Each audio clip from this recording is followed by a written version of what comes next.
আচ্ছা, আজকে 16ই সেপ্টেম্বর 2025 সাল স্বচ্ছতা পাখোয়া দিবস।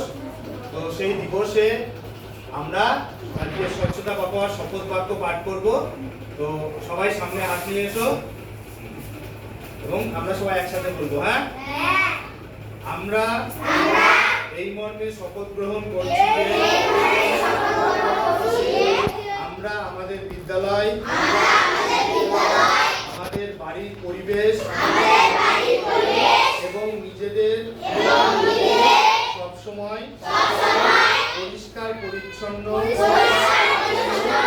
রেখে একটি নির্মল সমাজ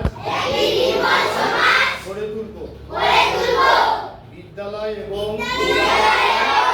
বাড়ির চারপাশে কোথাও জল জমতে দেব না।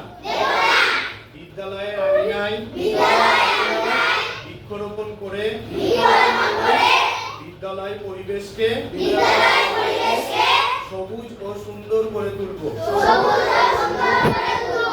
প্লাস্টিকের ব্যাগ ও প্লাস্টিকজাত দ্রব্য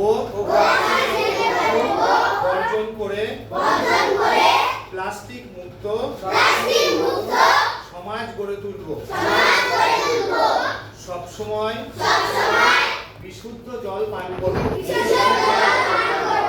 খাবার আগে এবং শৌচের পর ভালো করে সাবান দিয়ে হাত পরিষ্কার করব। এছাড়াও ডেঙ্গু প্রতিরোধের জন্য সব রকম সতর্কতা অবলম্বন করব। এই বলে